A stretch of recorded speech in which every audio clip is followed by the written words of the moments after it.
Friends, ನಾನೀಗ ಇವನ್ನ ಮೆಣಸಿನ್ಕಾಯಿನ ಅಂದರೆ ಕೆಂಪು ಮೆಣಸಿನ್ಕಾಯಿದು ನಮ್ಮ ಸೈಡ್ ಬರುತ್ತೆ ಇದು ಬ್ಯಾಡಗಿ ಮೆಣಸು. ಈ ಥರ ನಾರ್ಮಲ್ ಗುಂಟೂರು ಮೆಣಸಲ್ಲಿ ಮಾಡೋಕ್ಕಾಗಲ್ಲ ಇದು ಕೆಂಪು ಚಟ್ನಿನ. ನಾನೀಗ ಏನು ಮಾಡೀನಿ ಅಂದರೆ ಇದು ಅರ್ಧ kg ತೊಗೊಂಡಿದ್ದೆ. ಕಾಲಿಗೆ ಇದು ಅಂದರೆ ಹಸಿ ಇರುತ್ತಲ್ಲ, ತುಂಬ ಭಾರ ಇರುತ್ತೆ. ಹೀಗಾಗಿ ಒಂದು ಅರ್ಧ kg ತೊಗೊಂಡಿದ್ದೆ. ಅದನ್ನು ತುಂಬ ತೆಗೆದು ಅಂದರೆ ತೊಟ್ಟು ಬಿಡಿಸಿ ಕ್ಲೀನಾಗಿ ತೊಳೆದು ಇಟ್ಟಿದ್ದೆ. ಎಲ್ಲ ಈಗ ಫುಲ್ ಕ್ಲೀನಾಗಿ ಒಣಗಿದೆ. ಈಗ ನಾನು ಏನು ಮಾಡ್ತೀನಿ ಅಂದರೆ ಇದನ್ನು ಹೀಗೆ ಹುರಿದು ಚಟ್ನಿ ಮಾಡ್ಬೋದು, ಬಟ್ ಖಾರ ಆಗುತ್ತೆ. ನಾನು ಬೀಜ ತೆಗೆದು ಮಾಡ್ತೀನಿ. ನೋಡ್ತಿರ್ಬೋದು ಇದು ಏನಕ್ಕೆ ಖಾರ ಬರುತ್ತೆ ಮಾಡಿದ್ರೆ ಅಂದರೆ ಈ ಥರ ಬೀಜ ಇರುತ್ತಲ್ಲ ಒಳಗಡೆ, ಈ ಬೀಜ ತೆಗೆದುಬಿಟ್ಟು ಚಟ್ನಿ ಮಾಡಿದ್ರೆ ಖಾರ ಕಡಿಮೆ ಆಗುತ್ತೆ. ಹಾಗಾಗಿ ನಾನೀಗ ಇದ್ರದ್ದು ಮೆಣಸಿನ್ಕಾಯಿದು ಬೀಜನೆಲ್ಲ ಈ ಥರ ಬಿಡಿಸ್ಕೊಂಡ್ಬಿಡ್ತೀನಿ. ಬಿಡಿಸಿದ್ರೆ ನೋಡಿ ಈ ಥರ ಉದುರುತ್ತೆ. ಹಿಂಗೆ ಉದುರಿಸ್ಬಿಟ್ಟು ಮಾಡಿದ್ರೆ ಖಾರ ಕಡಿಮೆ ಆಗುತ್ತೆ.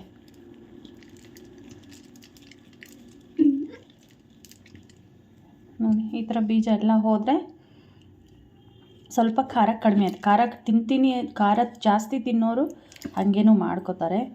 ಇಲ್ಲಿ ನಮ್ಮ ಕಡೆ ಈ ಥರ ಮೆಣಸಿನ್ಕಾಯಿ ಸಿಗಲ್ಲ. ಇದು ಬ್ಯಾಡಗಿ ಮೆಣಸು. ನಾನು ಮೊನ್ನೆ ಊರಿಗೆ ಹೋದಾಗ ತೊಗೊಂಬಂದಿರೋದು. ಈಗ ನಾನು ಇದ್ರದ್ದು ಬೀಜ ಎಲ್ಲ ತೆಕ್ಕೊಂಡು ಆಮೇಲೆ ತೋರಿಸ್ತೀನಿ ನಿಮಗೆ. ಒಂದು ಸ್ವಲ್ಪ ಪ್ರೆಸ್ ಮಾಡಿದ್ರೆ ಎಲ್ಲನೂ ಉದುರ್ಕೊಂಡ್ಬಿಡುತ್ತೆ ಬೀಜ. ಇಲ್ಲಿ ನೋಡ್ತಿರ್ಬೋದು ಇವು ಮೆಣಸಿನ್ಕಾಯಿ ಹಿಡಿದನ್ನೆಲ್ಲ ಈ ಥರ ಮುರಿದ್ಬಿಟ್ಟು ಅದರಲ್ಲಿರೋ ಬೀಜನ ತೆಗೆದಿದ್ದೀನಿ. ನೋಡಿ ಬೀಜ ಎಷ್ಟು ಬಂದೈತೆ ಅಂತ. ಈ ಬೀಜ ತೆಗೆದ್ರೆ ಸ್ವಲ್ಪ ಖಾರ ಕಡಿಮೆ ಆಗುತ್ತೆ. ಹಾಗಾಗಿ ಬೀಜ ತೆಗೆದಿರೋದು ಒಂದು ಸ್ವಲ್ಪ ಕೆಟ್ಟೋಗಿರೋದು ಬಂದೈತೆ ನೋಡಿರಿ, ಮೆತ್ತಗಾಗಿದೆ. ಅದು ನೆನ್ನೆ ತಂದಾಗಿಂದನೂ ನಾನು ತೆಗಿತಾನೇ ಇದ್ದೀನಿ. ನೆನ್ನೆನೂ ಎಷ್ಟೊಂದು ಕೆಟ್ಟೋಗಿತ್ತು, ಇವತ್ತೂ ನೋಡಿ ಇಷ್ಟೊಂದು ಕೆಟ್ಟೋಗಿರೋದು ಬಂದಿದೆ. ಮತ್ತು ಬೀಜ ಕೂಡ ಸಿಕ್ಕಾಪಟ್ಟೆ ಬಂದೈತೆ. ಇಷ್ಟು ಬೀಜ ಐತೆ. ಇಷ್ಟು ಬೀಜನೂ ಹಾಕಿದರೆ ಖಾರ ಇನ್ನೂ ಜಾಸ್ತಿ ಆಗ್ತಿತ್ತು. ಹಾಗಾಗಿ ಈ ಥರ ಬೀಜ ಬೇಡ ಅಂದರೆ, ನಾವು ತೆಗಿಯೋದು ಬೇಡ ಅಂದರೆ ಹಂಗೆ ಬಿಟ್ಕೊಂಡು ಮಾಡ್ಬೋದು. ಇದನ್ನು ಚೆನ್ನಾಗಿ ಹುರಿಬೇಕು ಇವಾಗ.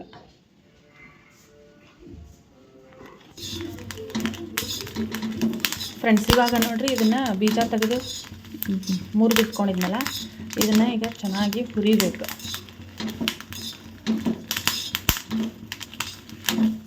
ಹಸಿ ಬಿಸಿ ಹುರಿಬಾರ್ದು, ಸ್ವಲ್ಪ ಕ್ಲೀನಾಗಿ ಹುರಿಬೇಕು. ಎಣ್ಣೆ ಹಚ್ಚಿಬೇಕಂದ್ರೂ ಹುರಿಬೋದು, ಹಾಗೇನೂ ಹುರಿಬೋದು.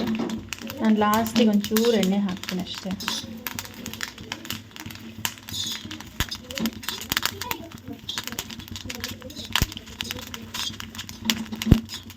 ನಾನು 2 ಸಲ ಹಾಕಿದ್ರೆ ಲೇಟ್ ಆಗುತ್ತೆ ಅಂತ ಒಂದೇ ಸಲ ಹೆಂಚಿಗೆ ಹಾಕ್ಬಿಟ್ಟಿದ್ದೀನಿ.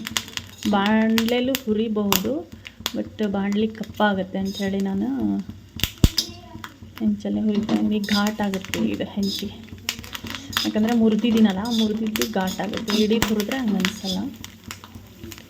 ಜಾಸ್ತಿ ಹೊತ್ತಿಸಕ್ಕೆ ಹೋಗಬಾರ್ದು, ಮೆತ್ತಗಾಗೋ ಅಷ್ಟು ಹುರಿಬೇಕು. ಈಗ ನಾನು ಇದಕ್ಕೆ 1 ಸ್ಪೂನ್ ಎಣ್ಣೆನ ಸೇರಿಸ್ಕೊತೀನಿ. ಇದು ನಮ್ಮ ಉತ್ತರ ಕರ್ನಾಟಕದವ್ರಿಗೆ ಎಲ್ಲರಿಗೂ ಗೊತ್ತಿರುತ್ತೆ. ಆಲ್ಮೋಸ್ಟ್ ಕೆಂಪು ಚಟ್ನಿ ಎಲ್ಲರ ಮನೇಲೂ ಮಾಡ್ತಾರೆ. ಬಟ್ ಈ ಕಡೆ ಬ್ಯಾಡಗಿ ಮೆಣಸು ಸಿಗಲ್ವಲ್ಲ, ಹಾಗಾಗಿ ಸ್ವಲ್ಪ ಮಾಡೋದು ಕಡಿಮೆ. ಮತ್ತು ಈ ಥರ ಮೆಣಸಿನ್ಕಾಯಿನೂ ಸಿಗಲ್ಲ ಬಿಡ್ರಿ, ಸಿಕ್ಕಾಗ ಮಾಡೋದಷ್ಟೇ. ಇಲ್ಲಾಂದರೆ ಒಣಮೆಣ್ಸಿನ್ಕಾಯಿಲೂ ಮಾಡ್ಕೊತಾರೆ. ಈಗ ಇದನ್ನು ಫ್ರೈ ಮಾಡಿ ಆಯಿತು, ಗ್ಯಾಸ್ ಆಫ್ ಮಾಡ್ಕೊತೀನಿ. ಹುರಿದಿರೋ ಮೆಣಸಿನ್ಕಾಯಿ ಸ್ವಲ್ಪ ತಣ್ಣಗಾಕಿಬಿಟ್ಟಿದ್ದೆ, ತಣ್ಣಗಾಯಿತು. ಈಗ ಅದಕ್ಕೆ ನಾನು ಏನೇನು ತೊಗೊಂಡಿದ್ದೀನಿ ಅಂತ ತೋರಿಸ್ತೀನಿ ನೋಡಿರಿ. ಸ್ವಲ್ಪ ಹುಣಸೆಹಣ್ಣು ತೊಗೊಂಡಿದ್ದೀನಿ. ಹುಣಸೆಹಣ್ಣು ಹಾಕಿದ್ರೆ ಚೆನ್ನಾಗಿರುತ್ತೆ, ಖಾರ ಕಡಿಮೆ ಆಗುತ್ತೆ ಒಂಚೂರು. ಆ ಕೆಂಪು ಮೆಣಸು ಸ್ವಲ್ಪ ಹುಳಿ ಇರುತ್ತೆ, ನಾನು ಅದರ ಹುಣಸೆಹಣ್ಣಿನ ಹುಳಿ ಹಾಕ್ತಿದ್ದೀನಿ ಸ್ವಲ್ಪ ಖಾರ ಕಮ್ಮಿ ಆಗಲಿ ಅಂತ. ಜೀರಿಗೆ ಮತ್ತು ಬೆಳ್ಳುಳ್ಳಿ, ಕರಿಬೇವು, ಕೊತ್ತಂಬರಿ, ಬೆಲ್ಲ ಮತ್ತು ಉಪ್ಪು, ಇದಿಷ್ಟನ್ನು ಅದಕ್ಕೆ ಸೇರಿಸಬೇಕು. ಬೆಲ್ಲ ಬೇಕಂದರೆ ಹಾಕೋಬೋದು, ಬೇಡ ಅಂದರೆ ಬಿಡ್ಬೋದು. ನಮಗೆ ಸ್ವೀಟ್ ಆದರೆ ಚೆನ್ನಾಗಿರುತ್ತೆ. ಸ್ವೀಟು, ಹುಳಿ, ಖಾರ, ಉಪ್ಪು ಆದರೆ ಚೆಂದ ಅಂಥೇಳಿ ನಾನು ಇದಿಷ್ಟನ್ನು ತೊಗೊಂಡಿದ್ದೀನಿ. ಈಗ ಇದನ್ನು ಆ ಮೆಣಸಿನ್ಕಾಯಿಗೆ ಸೇರಿಸಿ ಮಿಕ್ಸಿ ಮಾಡ್ಕೋಬೇಕು. ಜಾರ್ಗೆ ಎಲ್ಲ ಮೆಣಸಿನ್ಕಾಯಿನೂ ಹಾಕ್ಕೊಂಡಿದ್ದೀನಿ, ಅದಕ್ಕೆ ಇದನ್ನು ಸೇರಿಸ್ಕೋಬೇಕು. ಇವಾಗ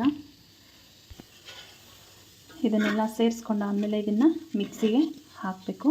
ಇದಕ್ಕೆ ಯಾವುದೇ ರೀತಿ ನೀರಾಗಲಿ ಅಥವಾ ಆಯಿಲ್ ಆಗಲಿ ಏನೂ ಸೇರಿಸಬಾರ್ದು. ಇದು ಹೆಂಗಿದೆಯೋ ಹಿಂಗೇ ಪೇಸ್ಟ್ ಮಾಡ್ಕೋಬೇಕು. ಸ್ವಲ್ಪ ಕಷ್ಟ ಆಗುತ್ತೆ, ಬಿಟ್ಟು ಬಿಟ್ಟು ನಾವು ಕೈಯಾಡಿಸ್ತಾ ಹಾಕಬೇಕಾಗತ್ತೆ.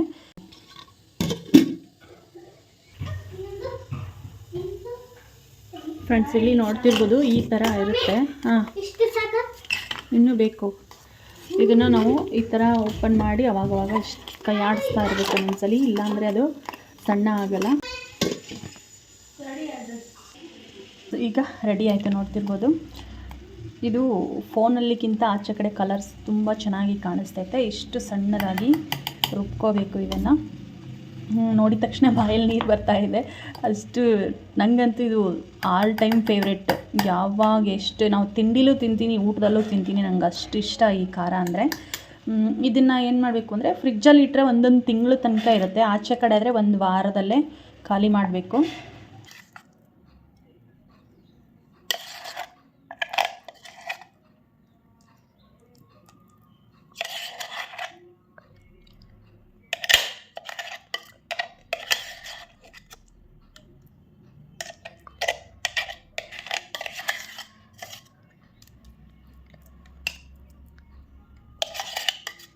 ಬಾಯ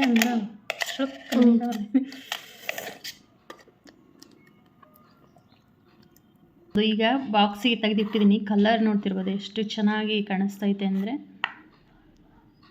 ಇದನ್ನು ನಾನು ಈ ಬಾಕ್ಸಲ್ಲಿ ಹಾಕಿ ಫ್ರಿಜ್ಜಿಗೆ ಇಡ್ತೀನಿ. ಫ್ರಿಜ್ಜಿಗೆ ಇಟ್ಟರೆ ಇದು ನನಗೊಂದು 15 ದಿನ ಆಗುತ್ತೆ. ಒಂದು ತಿಂಗಳೇನಾಗಲ್ಲ, ಒಂದು 2 ವಾರಕ್ಕೆ ಖಾಲಿ ಆಗುತ್ತೆ.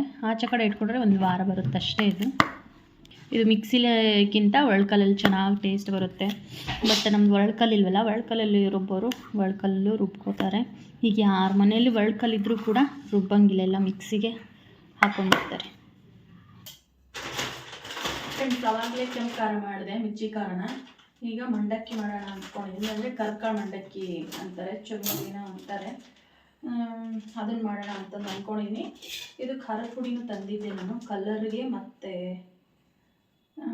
ಏನಪ್ಪ ಖಾರ. ಈ ಕಡೆದು ಗುಂಟೂರು ಮೆಣಸು ಸಿಗುತ್ತಲ್ಲ, ಖಾರ ಜಾಸ್ತಿ, ಕಲರೇ ಬರಲ್ಲ. ಹಾಗಾಗಿ ನಾನು ಮೊನ್ನೆ ಊರಿಗೆ ಹೋಗಿ ಬರಬೇಕಾದ್ರೆ ಖಾರದ ಪುಡಿ ತೊಗೊಂಬಂದಿದ್ದೆ. ಚೆನ್ನಾಗಿದೆ ನೋಡ್ತಿರ್ಬೋದು. ಕಲರ್ ಕೂಡ ಎಷ್ಟು ರೆಡ್ ಇದೆ. ಬಟ್ ಇಲ್ಲಿದು ಅಷ್ಟು ಕಲರ್ ಇರೋಂಗಿಲ್ಲ ನಮ್ಮ ಕಡೆದು. ಈಗ ನಾನು ನಮ್ಮ ಕಡೆ ಥರ ಕರ್ಕಾಳು ಮಂಡಕ್ಕಿ ಮಾಡಬೇಕು ಅಂತಂದು ಅಂದ್ಕೊಂಡಿದ್ದೀನಿ. ಮಂಡಕ್ಕಿನೂ ತಂದಿದ್ದೀನಿ. ನಮ್ಮ ದಾವಣಗೆರೆ ಪುರಿ ಬರುತ್ತಲ್ಲ ಆ ಥರದ್ದು. ಇಲ್ಲಿ ಬೆಳಗಾಂ ಮಂಡಕ್ಕಿ ಬಿಟ್ಟರೆ ಇನ್ನೇನು ಸಿಗಲ್ಲ. ನಾನು ಮೊನ್ನೆ ಊರಿಂದ ಬರಬೇಕಾದ್ರೆ ದಾವಣಗೆರೆ ಮಂಡಕ್ಕಿನ ತಂದಿದ್ದೀನಿ. ಈಗ ನಾನು ಮಂಡಕ್ಕಿನ ಮಾಡಬೇಕು ಅಂತ ಅಂದ್ಕೊಂಡಿದ್ದೀನಿ. ಮಾಡಿಟ್ರೆ ಈ ಚಳಿಗಾಲಕ್ಕೆ ಮಳೆಗಾಲಕ್ಕೆ ತುಂಬ ಚೆನ್ನಾಗಿರುತ್ತೆ. ಸಂಜೆ ಟೈಮಲ್ಲಿ ತಿಂತಾ ಟೀ ಕುಡಿತಾ ಇದ್ರೆ ಚೆನ್ನಾಗಿರುತ್ತೆ. ಹಾಗಾಗಿ ನಾನೀಗ ಮಾಡೋಣ ಅಂತ ಹೇಳಿ ಅಂದ್ಕೊಂಡಿದ್ದೀನಿ. ಆಲ್ಮೋಸ್ಟ್ ಎಲ್ಲರಿಗೂ ಗೊತ್ತಿರುತ್ತೆ. ಬಟ್ ಬೆಳಗಾಂ ಮಂಡಕ್ಕಿಲಿ ಆ ಥರ ಮಾಡೋಕ್ಕೆ ಚೆನ್ನಾಗಿರಲ್ಲ. ಅದು ದಾವಣಗೆರೆ ಮಂಡಕ್ಕಿಲಿ ಮಾತ್ರ ಮಾಡೋಕ್ಕೆ ಚೆನ್ನಾಗಿರುತ್ತೆ.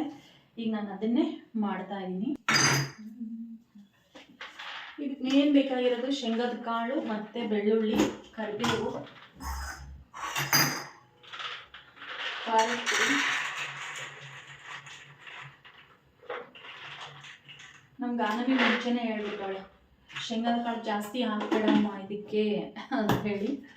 ಹಂಗಾಗಿ ಸ್ವಲ್ಪನೇ ಹಾಕೋಣ ಅಂದ್ಕೊಂಡಿದ್ದೀನಿ. ಪುಟಾಣಿ ಒಂದು ಸ್ವಲ್ಪ ಹಾಕ್ತೀನಿ. ಜಾಸ್ತಿ ಇಷ್ಟ ಆಗಲ್ಲ ನಮಗೂ. ಪುಟಾಣಿ ಒಂದು 2 ಸ್ಪೂನ್ ಹಾಕ್ತೀನಿ ಅಷ್ಟೇ. ಹಾಕೋರು ಏನು ಹಾಕ್ತಾರಪ್ಪ ಅಂದರೆ ಇದು ಕೊಬ್ಬರಿ ಪೀಸ್ ಬರುತ್ತಲ್ಲ ಫ್ರೆಂಡ್ಸ್, ಒಣ ಕೊಬ್ಬರಿ, ಅದನ್ನು ಹಾಕ್ತಾರೆ. ಬಟ್ ನಾನೀಗ ಹಾಕಕ್ಕೆ ಹೋಗಲ್ಲ, ಸಿಂಪಲ್ಲಾಗಿ ಮಾಡ್ತೀನಿ. ನಮಗೂ ಇಷ್ಟ ಆಗಲ್ಲ ಅದು ಮಧ್ಯ ಸಿಕ್ಕರೆ ಅಷ್ಟು ಟೇಸ್ಟ್ ಅನಿಸಲ್ಲ. ಬೆಳ್ಳುಳ್ಳಿ ಒಂದು ಸುಲ್ದು ಇಟ್ಟಿದ್ಲು ನಮ್ಗೆ, ನಾವು ಎಲ್ಲಿ ಇಟ್ಟಾನೆ ಅಂತ ಗೊತ್ತಿಲ್ಲ. 1 ಬಟ್ಲು ಬೆಳ್ಳುಳ್ಳಿ. ಇದನ್ನು ಮೇಲಿಂದ ಸಿಪ್ಪೆ ತೆಗೆದು ಇಟ್ಟವ್ರೆ ವಸಿಷ್ಠಗಾನು ಇಬ್ಬರು ಸೇರಿ ಸಂಜೆ. 1 ಬಟ್ಲು ಬೆಳ್ಳುಳ್ಳಿ. ಇದನ್ನು ಸಣ್ಣದಾಗಿ ಫಸ್ಟ್ ಜಜ್ಕೋಬೇಕು. ಇದನ್ನು ಈ ಬೆಳ್ಳುಳ್ಳಿನ ಸ್ವಲ್ಪ ಸ್ಮ್ಯಾಶ್ ಮಾಡ್ತೀನಿ. ತೀರ ಸಣ್ಣದಾಗಿನೂ ಕುಟ್ಟಂಗಿಲ್ಲ, ಸ್ವಲ್ಪ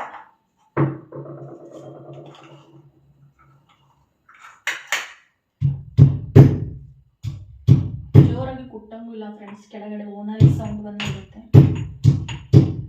ಸ್ವಲ್ಪ ಲೈಟ್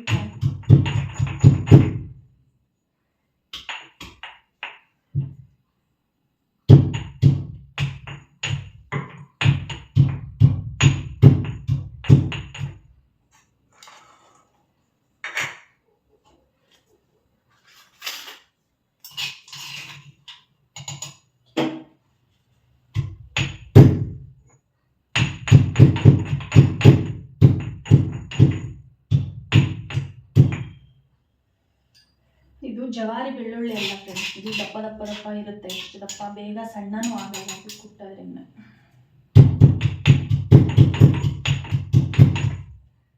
ನಮ್ಮ ಅವ್ರಿಗೆ ಹೇಳಿದೆ ಹುಡುಗರಿಗೆ, ಇದು ಸಿಪ್ಪೆ ಇರಬೇಕು ಕಣಪ್ಪ, ಸಿಪ್ಪೆ ತೆಗಿಬೇಡ್ರಿ, ಸಿಪ್ಪೆ ಹಾಕಿದ್ರೇ ಚೆನ್ನಾಗಿರುತ್ತೆ ಅಂತ. ಅವರು ಸಿಪ್ಪೆ ತಿನ್ನೋವಾಗ ಹಲ್ಲಲ್ಲಿ ಸಿಕ್ಕಾಕೊಳ್ಳುತ್ತಂತೆ ಅವ್ರಿಗೆ, ಹಾಗಾಗಿ ಸಿಪ್ಪೆನೂ ಬಿಡಿಸಿಟ್ಟವು. ಇದು ಎಣ್ಣೆಲೆಲ್ಲ ಕರ್ದಂಗೆ ಆಗುತ್ತೆ. ಬೆಳ್ಳುಳ್ಳಿ ಸಿಪ್ಪೆ ಇರಬೇಕು. ಒಂದು ಚೀಲ ತೊಗೊಂಬಂದಿದ್ದೆ. ಇದು ಒಂದು ಚೀಲಕ್ಕೆ 110 ರೂಪಾಯಿ ಏನೋ ಆಗುತ್ತೆ. ಇದರೊಳಗಡೆ ಇನ್ನೊಂದು ಚೀಲದಲ್ಲಿ ಹಾಕಿರ್ತಾರೆ.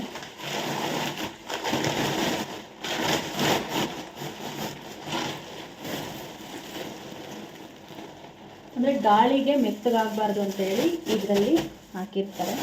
ಇಲ್ಲಿ ನೋಡ್ತಿರ್ಬೋದು. ಈಗ ನಾನು ಇದಿಷ್ಟೂ ಮಾಡೋಕ್ಕೆ ಹೋಗಲ್ಲ, ಇದರಲ್ಲಿ ಅರ್ಧ ಮಾಡ್ತೀನಿ, ಅರ್ಧ ಇನ್ನೊಂದು ದಿನ ತಿಂಡಿಗೆ ಪುರಿ ಉಸ್ಲಿ ಮಾಡ್ತಾರಲ್ಲ ಆ ಥರ ಮಾಡೋಣ ಅಂತಂದು ಅಂದ್ಕೊಂಡಿದ್ದೀನಿ.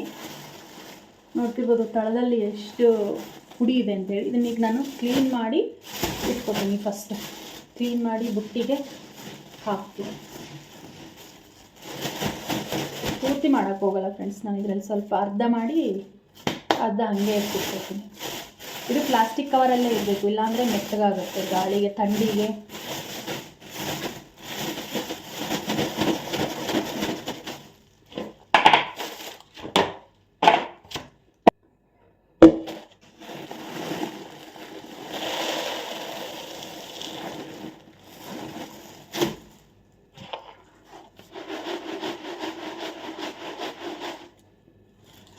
ಏನು ಯಾರು ಮಾಡದೇ ಇರೋ ರೆಸಿಪಿ ತೋರಿಸ್ತಿದ್ದಾಳೆ ಅಂತ ಅಂದ್ಕೋಬೇಡಿ, ಎಲ್ಲರೂ ಮಾಡೇ ಮಾಡ್ತಾರೆ, ಎಲ್ರಿಗೂ ಗೊತ್ತಿದ್ದೇ ಇರುತ್ತೆ. ಬಟ್ ಕೆಲವೊಬ್ಬರು ಸ್ಟಾರ್ಟಿಂಗ್ ಲರ್ನರ್ಸ್ ಇರ್ತಾರಲ್ವ, ಫಸ್ಟ್ ಕಲಿಯೋರು, ಈಗ ಕಲಿತಾ ಇರೋರು ಇರ್ತಾರಲ್ಲ, ಅಂಥವ್ರಿಗೆ ಹೆಲ್ಪ್ ಆಗಲಿ ಅಂತ ನಾನು ತೋರಿಸ್ತಾ ಇರೋದಷ್ಟೇ. ಫ್ರೆಂಡ್ಸ್, ಚುರುಮುರಿ ಮಾಡೋಕ್ಕೆ ಏನೇನು ತೊಗೊಂಡಿದ್ದೀನಿ ಅಂತ ತೋರಿಸ್ತೀನಿ ನೋಡಿರಿ. ಮಂಡಕ್ಕಿ ಮೇಲೆ ಡಿಪೆಂಡು, ನಮಗೆ ಜಾಸ್ತಿ ಇದ್ದರೆ ಜಾಸ್ತಿನೇ ತೊಗೋಬೋದು. ಶೇಂಗಾದ ಕಾಳು ಪುಟಾಣಿ ತೊಗೊಂಡಿದ್ದೀನಿ, ಒಂದು 2-3 ಸ್ಪೂನು, ಒಂದು 3-4 ಸ್ಪೂನು ಖಾರದ ಪುಡಿ, ಒಂದು ಸ್ವಲ್ಪ ಕರಿಬೇವು ಸೊಪ್ಪು, ಇಲ್ಲಿ ನೋಡ್ತಿರ್ಬೋದು 1 ಬಟ್ಲಷ್ಟು ಬೆಳ್ಳುಳ್ಳಿ ಜಾಸ್ತಿ ಹಾಕಿ ಮಾಡಿದ್ರೆ ಟೇಸ್ಟ್ ಚೆನ್ನಾಗಿರುತ್ತೆ. ಹಾಗಾಗಿ ನಾನು ಬೆಳ್ಳುಳ್ಳಿನ ಸ್ವಲ್ಪ ಜಾಸ್ತಿನ ತೊಗೊಂಡು ಒಂದು ಬಿಡಿಸಿ ಈ ಥರ ಸ್ವಲ್ಪ ತರಿಯಾಗಿ ಕುಟ್ಟಿಬಿಟ್ಟು ಇಟ್ಕೊಂಡಿದ್ದೀನಿ. ಒಗ್ಗರಣೆಗೆ ಸಾಸಿವೆ, ಜೀರಿಗೆ ಮತ್ತು ಸ್ವಲ್ಪ ಅರಿಶಿನ ಪುಡಿ, ಮತ್ತು ಲಾಸ್ಟಲ್ಲಿ ಸೇರಿಸೋದಕ್ಕೆ ಅಂಥೇಳಿ ಸಕ್ಕರೆ, ಚೂರು ಪುಟಾಣಿ ಹಿಟ್ಟು ಹಾಕೋದ್ರಿಂದ ಟೇಸ್ಟ್ ಸಖತ್ತಾಗಿ ಬರುತ್ತೆ. ಪುಟಾಣಿ ಹಿಟ್ಟು ಮತ್ತು ಸಕ್ಕರೆ ಪುಡಿ, ಇದರಲ್ಲಿ ಸಕ್ಕರೆ ಪುಟಾಣಿನ ನಾನು ಮಿಕ್ಸಿ ಮಾಡಿ ಪೌಡ್ರ್ ಮಾಡಿ ಇಟ್ಕೊಂಡಿದ್ದೀನಿ. ಈಗ ಇದಿಷ್ಟನ್ನು ರೆಡಿ ಮಾಡಿ ಇಟ್ಕೊಂಡಿದ್ದೀನಿ. ಮತ್ತು ಇಲ್ಲಿ ನೋಡ್ತಿರ್ಬೋದು ಬಾಣಲಿಗೆ ಎಣ್ಣೆ ಹಾಕಿ ಇಟ್ಟಿದ್ದೀನಿ. ಇದನ್ನು ಮಾಡೋದಕ್ಕೆ ಸ್ವಲ್ಪ ಎಣ್ಣೆ ಜಾಸ್ತಿನೇ ಬೇಕಾಗುತ್ತೆ, ಹಾಗಾಗಿ ಎಣ್ಣೆ ಕೂಡ ಹಾಕಿ ಇಟ್ಟಿದ್ದೀನಿ. ಇಲ್ಲಿ ಒಂದು ದೊಡ್ಡ ಬುಟ್ಟಿಲಿ ನಾನು ಮಂಡಕ್ಕಿನ ಅಂದರೆ ಚುಮ್ಮರಿನ ಹಸ್ ಮಾಡಿ, ಇಲ್ಲಿ ಮರದಲ್ಲಿ ಹಸ್ ಮಾಡಿ ಇದಕ್ಕೆ ಹಾಕ್ಕೊಂಡಿದ್ದೀನಿ. ದೊಡ್ಡದಕ್ಕೆ ಹಾಕ್ಕೋಬೇಕು, ಕಲ್ಸೋದಕ್ಕೆ ಸರಿ ಹೋಗಲ್ಲ ಅಂಥೇಳಿ ನಾನು ಪ್ಲಾಸ್ಟಿಕ್ ಬುಟ್ಟಿಲೇ ಹಾಕಿ ಇಟ್ಕೊಂಡಿದ್ದೀನಿ.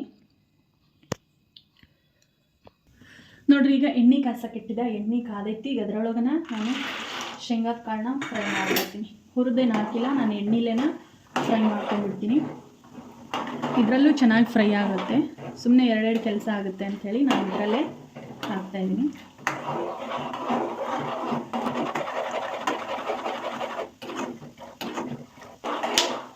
ಇವಾಗ ನಾನು ಪುಟಾಣಿನ ಸೇರಿಸ್ಕೊತೀನಿ.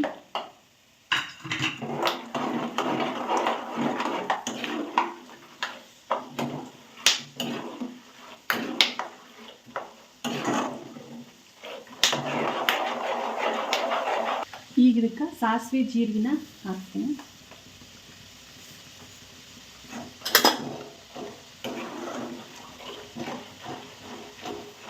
ಸಾಸಿವೆ ಜೀರಿಗೆ ಸಿಡಿಯಾತಕ್ಕೆ ಒಂದು ಪಟ ಅಂತ. ಈಗ ನಾನೇನು ಮಾಡ್ತೀನಿ ಅಂದರೆ ಬೆಳ್ಳುಳ್ಳಿ ಹಾಕ್ತೀನಿ.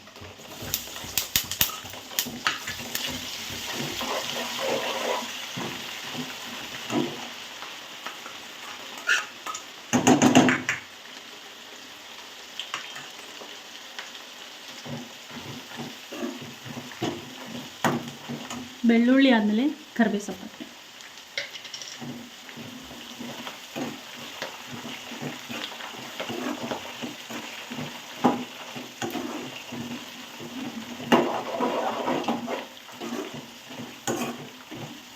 ಕರಿಬೇವು ಮತ್ತು ಬೆಳ್ಳುಳ್ಳಿ ಎಣ್ಣೆ ಒಳಗೆ ಚೆನ್ನಾಗಿ ಫ್ರೈ ಮಾಡ್ಕೊಬೇಕು. ಅದನ್ನು ಗರಿ ಆಗಬೇಕು ಕರಿಬೇವು ಮತ್ತು ಬೆಳ್ಳುಳ್ಳಿ ಎರಡೂ.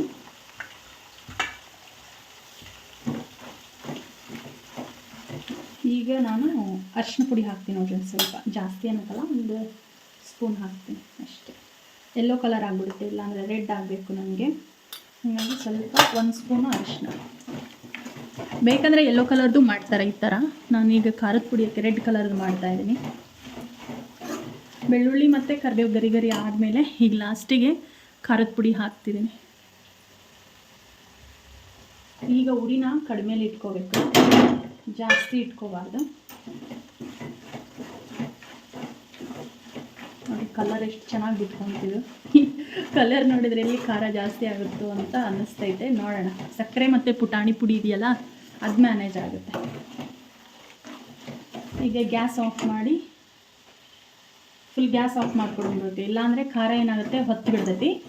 ಗ್ಯಾಸ್ ಆಫ್ ಮಾಡ್ಕೋಬೇಕು. ಖಾರ ಹಾಕ್ತೀವಿ ಅಂದಾಗ ಗ್ಯಾಸ್ ಎಲ್ಲ ಆಫ್ ಆಗಿದೆ. ಇವಾಗ ಸ್ವಲ್ಪ ತಣ್ಣಗಾಗಿದೆ. ಇವಾಗ ನಾನು ಅದಕ್ಕೆ ರುಚಿಗೆ ಎಷ್ಟು ಬೇಕು ಅಷ್ಟು ಉಪ್ಪನ್ನ ಸೇರಿಸ್ತಾ ಇದ್ದೀನಿ. ಲಾಸ್ಟಿಗೆ ಹಾಕ್ಕೋಬೇಕು ಇದನ್ನು. ಉಪ್ಪು ಮತ್ತು ಖಾರದ ಪುಡಿನ ಎರಡೂ ಗ್ಯಾಸ್ ಆಫ್ ಮಾಡಿದ ಮೇಲೇ ಸೇರಿಸ್ಬೇಕು.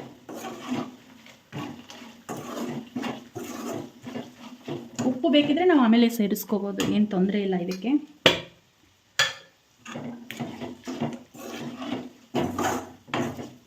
ಈಗ ಇದು ರೆಡಿ ಆಯ್ತು ನೋಡಿರಿ. ಇದನ್ನೊಂದು 5 ನಿಮಿಷ ನಾವು ಇದನ್ನ ತಣ್ಣಗಾಗ್ಬೇಕು ಬಿಡಬೇಕು, ಇಲ್ಲಾಂದರೆ ಕಲಸೋದಕ್ಕೆ ಕೈಯೆಲ್ಲ ಬಿಸಿ ತಗ್ಲತೈತಿ, ಬಿಸಿ ಆಗ್ತೈತಿ, ಸುಟ್ಟು ಬಿಡ್ತೈತಿ. ಹಾಗಾಗಿ ಒಂದು 5 ನಿಮಿಷ ನಾನು ಇದನ್ನು ಹಿಂಗೆ ಬಿಡ್ತೀನಿ ಇದು ಆರ್ಕೊಳ್ಳೋದಕ್ಕೆ.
ಉಪ್ಪು ಖಾರ ಎಲ್ಲ ಪರ್ಫೆಕ್ಟಾಗಿ ಆಗೈತೆ, ಏನು ಹೆಚ್ಚಿಗೆ ಹಾಕೋದೇ ಬೇಡ.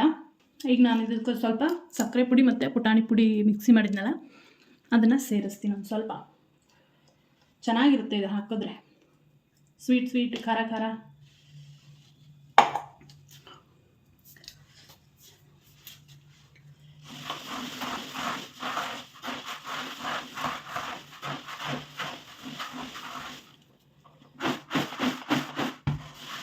ಫ್ರೆಂಡ್ಸ್, ಮಂಡಕ್ಕಿ ರೆಡಿ ಆಯ್ತು ನೋಡಿರಿ. ಎಲ್ಲ ಕಲಿಸಿ ಆದಮೇಲೆ ತೋರಿಸ್ತಾ ಇದ್ದೀನಿ ನಾನು ನಿಮಗೆ.